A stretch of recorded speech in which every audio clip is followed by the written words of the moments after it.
안녕하세요, 육아동지 여러분. 아육톡입니다.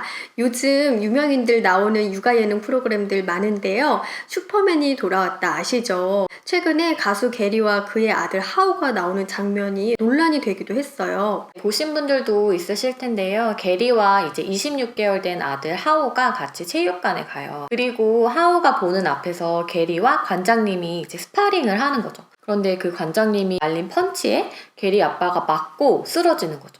그러면 그때 하오가 굉장히 놀라하면서 울고 막 살려주세요 막 하면서 울거든요.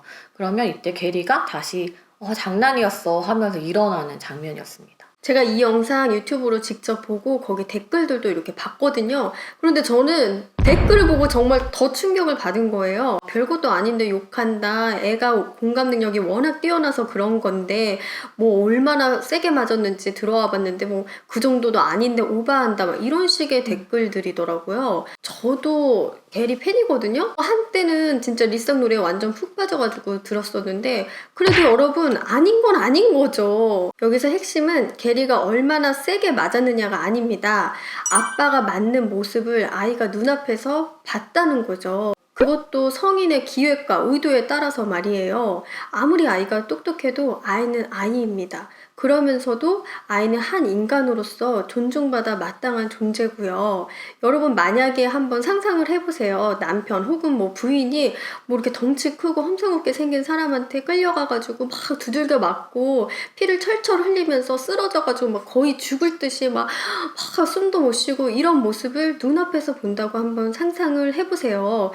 저라면 너무 정말 끔찍하고 너무 하늘이 무너질 것 같고 공포스럽고 눈물도 나오지 못할 정도로 충격을 받을 것 같거든요. 아마 아이한테는 이 정도의 임팩트로 느꼈을 겁니다. 이 상황이 아이에게는 굉장히 충격과 공포일 수 있고요. 심하면 트라우마로 남을 수도 있거든요. 이에 대해 국제 NGO 세이브 더 칠드런은 아동을 보호해야 하는 보호자가 아동을 일부러 속이고 공포심을 자극하는 이런 행위가 아동의 정서 발달에 부정적인 영향을 미칠 수 있고 또 이는 아동복지법에 명시되어 있는 정서 학대에 해당할 수 있다고 이야기했어요. 나중에 인터뷰 장면에서도 보면은 아이가 그때 일을 생각하면서 다시 막 또 울고 불안해지니까 아빠 어디냐고 막 찾고 아빠 여기 있어 하니까 아빠 내 옆으로 와. 절대 어디 가지 마. 이렇게 이야기를 하거든요. 그런데 그런 장면을 보면서 어머 너무 귀엽다. 아빠 진짜 사랑하나 보다. 이렇게 웃을 일이 아닌 거죠. 저는 게리가 이 일로 프로그램을 하차하는 것에는 반대하지만 이번 일로 아이를 키우는 많은 부모님들 그리고 키즈 예능을 기획하는 PD님들 뭐 작가님들이 우리 아이들에 대한 인권 감수성을 높여야 한다고 생각을 합니다. 유명한 유튜브 채널 중에서 보람튜브 역시 2017년에 아동학대로 고발을 당한 적이 있다고 해요. 이 채널은 연매출이 400억 원이 넘어서 중소기업에 준한다고 할 정도고요. 인기도 엄청 많은 채널인데요. 보람이가 아빠 지갑에서 돈을 훔치는 장면을 연출하게 하거나 또는 아이에게 직접 자동차를 운전하게 하거나 이런 영상들이 문제가 됐다고 해요. 처음부터 이러지는 않았겠죠? 근데 이제 점점 인기가 따라오다 보니까 더 자극적인 콘텐츠를 생산하게 된 것 같아요. 아무래도 요즘에는 아동을 주제로 한 콘텐츠들이 많이 나오다 보니까 점점 더 자극적인 영상들이 많이 나타나고 이런 것도 학대인 거야? 이런 것도 하면 안 되는 거야? 라고 생각할 수 있을 것 같아요. 그러면 정서학대라는 건 어떤 것일까요? 그리고 아동학대란 어떤 의미일까요? 우리가 막 피멍이 들 때까지 때린다거나 입에 못 담을 욕을 한다거나 이런 것만이 아동학대가 아니거든요. 그래서 이번 영상에서는 아동학대 이런 것도 학대일 수 있다. 이런 취지에서 저희가 한번 말씀드려 볼게요. 아동복지법 3조 7항은 아동학대란 보호자 포함 성인에 의해 아동의 건강이나 복지를 해치는 것, 발달을 해롭게 하는 신체적, 정신적, 성적 폭력이나 가혹행위, 보호자에 의한 유기나 방임이라고 명시합니다. 아동학대 하면 대부분 어린이집에서 일어나는 아동학대를 많이 떠올리는데 실제로 조사에 따르면 아동학대의 가해자는 대부분 부모, 그 중에서도 친부모가 대부분이라고 합니다. 학대가 주로 이루어지는 장소도 주로 가정이 되게 높게 나타났다고 해요. 아동학대는 크게 4가지로 분류할 수 있어요. 신체학대, 정서학대, 성학대, 방임 이렇게 4가지 유형으로 분류할 수 있는데 우리가 가장 흔하게 알고 있는 거 뭐 손으로 때리거나 발로 차거나 골프채, 허리띠 이런 걸로 휘두르거나 목 조르기, 뭐 머리 끄댕이 잡기 이런 것들 이렇게 신체적, 물리적으로 행하는 거 이런 것들이 바로 신체학대에 해당하겠죠. 그리고 정서학대는 아이에게 모욕감과 수치심을 주는 거기 때문에 언어폭력이 많이 이에 포함이 되고요. 그리고 뭐 예를 들어서 가정폭력을 아이가 지속적으로 본다면 아이에게 불안감과 공포심을 주기 때문에 이건 역시 정서학대에 해당할 수 있습니다.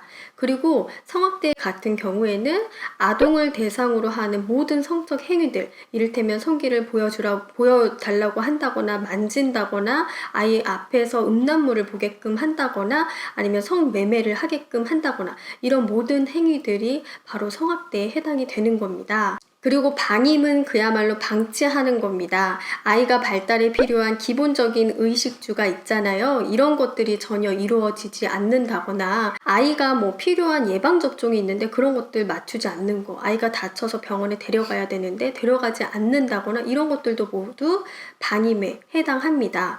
그리고 이제 아이를 뭐 고아원에 버린다거나 뭐 친척집에 말없이 버린다거나 이런 식으로 하는 거 유기잖아요. 이 유기도 방임에 속한다고 볼 수 있습니다. 이렇게 학대를 유형별로 분류하기는 했는데 사실 현실적으로 하나의 유형으로만 나타나지 않겠죠. 거의 중복 학대가 높은 비율인데 그 중에서도 신체 학대와 정서 학대가 같이 중복되어지는 경우가 더 많다고 합니다. 육아동지 여러분들, 그럼 제가 퀴즈를 내볼게요. 다음의 사항들이 어떤 학대에 속하는지 한번 맞춰보세요. 먼저 옷을 발가벗기고 집 밖으로 내쫓았다. 정서 학대겠죠? 근데 되게 추운 겨울이면 신체학대도 되는 거 아닌가? 그렇죠. 우울증에 시달리는 엄마는 집안일을 전혀 못해서 빨래와 쓰레기가 뒤엉키고 아이들은 거의 빵이나 과자로 끼니를 때웠다. 방임. 아이가 말을 너무 안 듣자 엄마는 스트레스를 받아서 내가 너를 왜 낳았는지 후회가 된다 라고 말했다. 정서학대. 갓난아이가 안 자고 빽빽 울어서 화가 난 엄마가 아이를 침대에 던졌다. 신체학대지. 이놈 고추 한번 만져보자. 울지마, 고추 떨어진다. 이런 얘기 많이 하시죠, 진짜로. 많이 해죠. 진짜 옛날 어른들. 맞아요. 아직도. 이거는 정서학대. 성학대. 어린아이에게 기저귀를 갈아주고 먹여주는 것 외에 스킨십이나 눈맞춤은 해주지 않는다. 정서학대. 여러분 퀴즈 잘 맞추셨나요? 이런 것도 아동학대인가 싶은 것도 있고, 아니 요즘에도 이런 일이 벌어져 싶은 것도 있을 거예요. 아동학대도 그 강도에 따라 스펙트럼이 넓어서 잔혹한 신체적 폭행만이 학대인 것이 아니라 가랑비에 옷 젖듯 아이들의 영혼을 갉아먹을 수 있는 학대도 있어요. 그런데 이렇게 학대를 지속적으로 하는 부모님들은 도대체 왜 그렇게 하는 것일까요? 제가 예전에 대학원 다닐 때 아동학대를 연구하는 교수님께서 학대 부모님들을 만나서 인터뷰를 해보면 나는 우리 아이를 굉장히 사랑한다 이런 말을 한다고 해서 제가 정말 충격을 받았었거든요. 아니, 사랑하는데 왜 학대하고 그래? 이런 마음인 거죠. 근데 좀 시간이 지나서 제가 현장에서 많은 부모님들을 만나보고 책이나 논문에서의 근거들을 살펴봤을 때도 잔혹한 그런 학대를 하는 거를 좀 차치하고서라도 보통의 학대 부모님들은 자기만의 나름의 방식으로는 또 아이를 사랑하고 있다는 거예요. 그런 부모들은 학대를 하는 가장 큰 이유가 모르기 때문에, 무지하기 때문에입니다. 본인 자체도 어렸을 때 아동학대를 경험했을 수도 있고요. 그게 너무나 고통스러웠지만 그게 학대인 줄은 모르는 거죠. 그냥 아이가 잘못하면 이렇게 맞을 수 있구나를 무의식 중에 생각을 하고 있는 거고요. 만약에 아동학대임을 알고 있어도 아이가 나를 힘들게 할 때 때리고 욕하는 것 외에 어떠한 양육 기술이 있는지를 모르기 때문에, 그리고 또 아동학대를 하는 이러한 부모들은 양육 스트레스라든지 일상생활 스트레스가 높다고 알려져 있어요. 그렇기 때문에 자신의 삶이 힘들고 고통스러울 때 이러한 것을 어떻게 다뤄야 하는지 방법을 모르기 때문에 학대를 하는 경우가 많습니다. 맞아요. 단순히 아동학대를 법으로 처벌하는 것만이 능사가 아닌 게 만약에 한 번 정서적인 학대 말을 했다 해서 바로 법적으로 처벌하는 게 방법이 아니잖아요. 그래서 이런 부모들에게 자신의 스트레스를 어떻게 관리하고 어떻게 아이들 대해야 하는지 양육 태도를 가리키는 부모 교육이 반드시 필요하다고 생각합니다.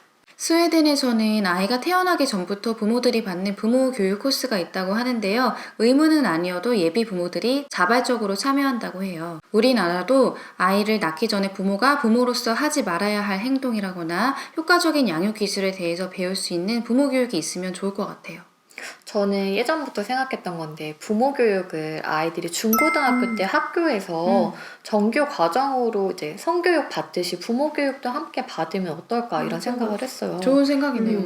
왜냐하면 그 아이들이 언젠가는 부모가 될 거고 그리고 또 이제 자식으로서 우리 부모가 나에게 대하는 거에 대해서도 롤모델을 제안해 줄 수 있기 때문에 이런 것들에 대한 좀 체계적인 고민이 좀 필요하지 않나 이런 생각을 좀 하게 됐어요. 네, 저희 아육독 채널 여기 버튼을 눌러서 구독해 주시고요. 좋아요도 꾹꾹 눌러주시고 알람도 따르릉 울려주세요. 육아동지 여러분 안녕!